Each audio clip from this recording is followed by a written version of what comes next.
Dinas Pemberdayaan Perempuan, Perlindungan Anak, Pengendalian Penduduk dan Keluarga Berencana atau P3A P2KB Kabupaten Waikanan merupakan suatu bagian dari pemerintahan daerah, tepatnya pemerintahan Kabupaten Waikanan, yang bertujuan untuk meningkatkan kualitas pelayanan pemberdayaan perempuan, perlindungan anak, pengendalian penduduk dan keluarga berencana, serta meningkatkan kualitas pembangunan sumber daya manusia seutuhnya melalui optimalisasi gerakan pemberdayaan masyarakat di berbagai bidang secara terpadu dan merata. Menurut Kepala Dinas P3A P2KB Kabupaten Waikanan, Indra Kusuma, Dinas P3A P2KB Kabupaten Waikanan memiliki tugas dan program, di antaranya yakni program pembangunan daerah, program penguatan kelembagaan pengaruh utamaan gender dan anak, program peningkatan kualitas hidup dan perlindungan perempuan, program peningkatan peran serta dan kesetaraan gender dalam pembangunan, urusan keluarga berencana dan keluarga sejahtera, program keluarga berencana, program kesehatan reproduksi remaja, program pelaksanaan kontrasepsi, program pembinaan peran serta masyarakat dalam pelayanan KBKR yang mandiri, dan program mengatasi serta pencegahan stunting di Kabupaten Waikanan. Statement tersebut diberikan oleh Kepala Dinas P3A P2KB Kabupaten Waikanan, Indra Kusuma. Dinas P3A P2KB ini merupakan organisasi yang memiliki dengan struktur organisasinya satu sekretariat dan 4 bidang ya. Nah, jadi dapat kami sampaikan bahwa di sini ini urutannya ada kepala dinas, ada sekretariat, ada bidang pengaruh utama gender dan pemberdayaan perempuan, dan ada bidang pencegahan dan penanganan kekerasan terhadap perempuan dan perlindungan anak khusus anak. Kemudian ada bidang pengendalian penduduk dan penyuluhan serta penggerakan. Kita satu lagi bidang keluarga berencana, ketahanan dan kesejahteraan. Nah, selain bidang-bidang yang ada di dinas ini, juga dilengkapi dengan unit pelaksana teknis dan kelompok jabatan fungsional. UPT KB sendiri ada 5 UPT dan UPT PPA ada 1. Kemudian ada kelompok jabatan fungsional yaitu 22 orang penyuluh KB serta balai penyuluh KB ada 14 balai tersebar di 14 kecamatan kecuali Umpusmu yang belum memiliki balai penyuluh. Baik, nah Dinas P3A P2KB ini salah satu bidangnya adalah bidang yang mengurusi pengaruh utama gender dan perempuan. Nah, di sini layanan fasilitasi yang diberikan di sini yaitu bantuan dari pemerintah kepada organisasi wanita. Organisasi wanita ini kita berikan fasilitasi berupa bantuan keuangan untuk menunjang kegiatan mereka. Kemudian bidang ini juga mengurusi lomba-lomba P3KSS dan GSI. P3KSS ini adalah peningkatan peran perempuan menuju keluarga sejahtera dan GSI adalah gerakan sayang ibu. Nah, lomba ini akan diwakili oleh salah satu kampung yang ditunjuk di setiap tahunnya berbeda-beda. Kemudian terkait dengan gender juga di sini dilakukan pelatihan terkait pemberdayaan perempuan dan dalam upaya peningkatan ekonomi kreatif. Nah, kemudian ada juga di sini penilaian kabupaten yang memenuhi indikator komitmen atau kebijakan program terkait kelembagaan pengaruh utama gender. Jadi di sini ada anugerah para Hita Eka Praya yang setiap tahun kita ikuti penilaiannya. Kemudian yang sekarang ini juga bidang ini menangani Desa Ramah Perempuan dan Peduli Anak. Nah, untuk tahun 2023 yang akan datang ini akan kita pusatkan di Bonglai karena desa kampung ini sinkron dengan Kampung Stunting dan KB. Kemudian kampung ini terintegrasi dengan Kampung Layak Anak. Terus di kampung ini tidak ada pernikahan usia muda, artinya tidak ada yang usia di bawah 19 tahun. Nah, kemudian di kampung ini tidak mempekerjakan anak usia dini. KLA ini adalah kota atau kabupaten yang mempunyai sistem pembangunan berbasis hak anak. Jadi melalui pengintegrasian komitmen dan sumber daya pemerintah, masyarakat dan dunia usaha dan media yang terencana secara menyeluruh dan berkelanjutan baik dalam kebijakan, program dan kegiatan untuk menjamin pemenuhan hak anak dan perlindungan khusus anak. Dan alhamdulillah kemarin kita tahun 2022 mendapatkan predikat Nindya. UPT PPA ini adalah unit pelaksana teknis yang memiliki tugas melaksanakan kegiatan teknis operasional di wilayah kerjanya, yaitu memberikan pelayanan bagi perempuan dan anak yang mengalami kekerasan, diskriminasi, perlindungan khusus, dan masalah lainnya.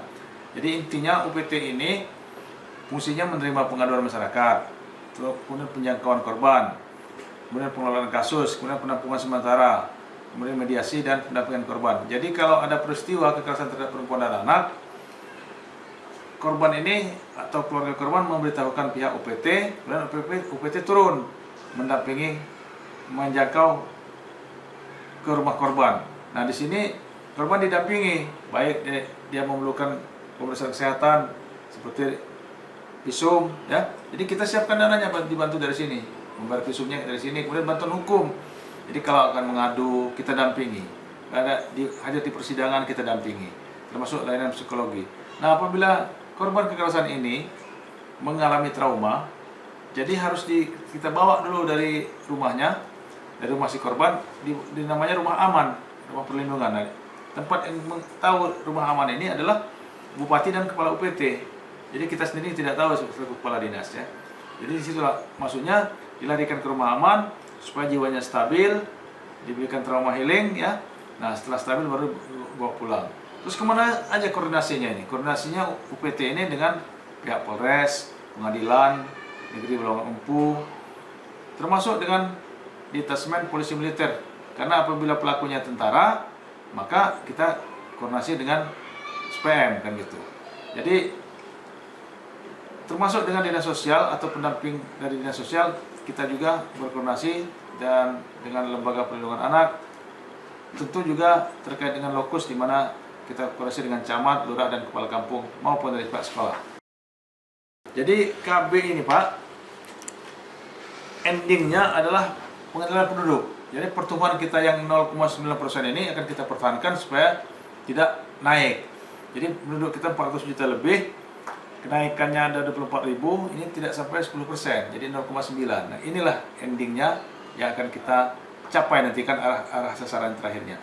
Nah, untuk mendapatkan dan mempertahankan kenaikan penduduk yang stabil ini, yang sangat rendah ini, maka kita di lapangan menggerakkan namanya lini lapangan, yang pertama adalah PPKBD. PPKBD ini tersebar di 227 kampung. Nah, PPKBD ini mendapatkan bantuan personal dari pemerintah 200.000 per bulan.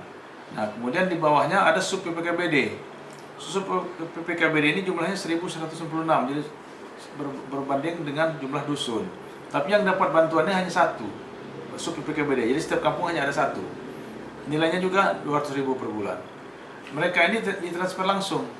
Jadi dari rekening masing-masing petugas ini kita transfer dari bank yang kita tunjuk. Juga kita sekarang terkait dengan stunting. Nah, stunting ini ada di 30 kampung lokusnya tahun 2022, tersebar di 9 kecamatan, ya. Nah, kemudian ini juga dalam melaksanakan stunting ini kita sudah membentuk tim percepatan stunting tingkat kabupaten, kecamatan, dan kampung. Dan di kampung sendiri ada tim namanya tim pendamping keluarga TPK. TPK ini jumlahnya 321 tim. Jadi tim ini masing-masing anggota, satu tim itu 3 anggotanya. Ada bidan, ada kader PKK, ada kader KB. Kemudian mereka ini melakukan pendampingan terhadap calon pengantin, ibu hamil, dan pasca melahirkan. Nah, mereka ini dicatat, kemudian dimasukkan dalam aplikasi LCMIL dan aplikasi EPPBGM. Nah, kemudian berkaitan dengan perkiraan peserta baru KB, kita ini tahun 2022 ini, Pak, kita targetkan ada 12.000 lebih sektor baru. Jadi pemakaian Elkonnya ada yang IUD, MOW, MOP, kondom, implan, suntik, pil. Nah, itu kita mengejar target bahwa pada tahun 2022 ini adalah sebesar 12.000 sekian calon sektor baru. Nah, kemudian kita juga mengenal unmet need. Nah, maksudnya apa? Ini adalah kebutuhan ber-KB yang tidak terpenuhi, merupakan persentase perempuan kawin yang tidak ingin memiliki anak lagi atau ingin menjarangkan kelahiran tetapi tidak memakai kontrasepsi. Mengapa unmet ini terjadi? Penyebabnya adalah akses layanan KB yang sulit atau kondisi demografinya sulit, kemudian kurang informasi tentang KB, kemudian pertentangan di keluarga dan masyarakat, kemudian kurangnya pelayanan KB, dan mahalnya biaya ber-KB. Makanya kita bentuk tim KB keliling, TKBK namanya. Nah, untuk mendekatkan informasi kepada masyarakat yang sulit mendapatkan layanan KB. Nah, pelayanannya gratis. Nah, kita menyediakan jenis alat kontrasepsi yang sesuai dengan kebutuhan, tetapi pelayanan ini tidak merupakan pelayanan langsung. Pelayanan ini artinya kita membawa alat kontrasepsi, kita datang ke kampung-kampung, sudah kita tentukan jadwalnya, kemudian kita menggandeng bidan yang ada di kecamatan dan di desa untuk memasangkan alat kontrasepsi ini. Nah, klaimnya nanti kita yang bayar. Nah, demikian Pak. Dari Waikanan, Jaka Anggeri, LDS TV mengabarkan.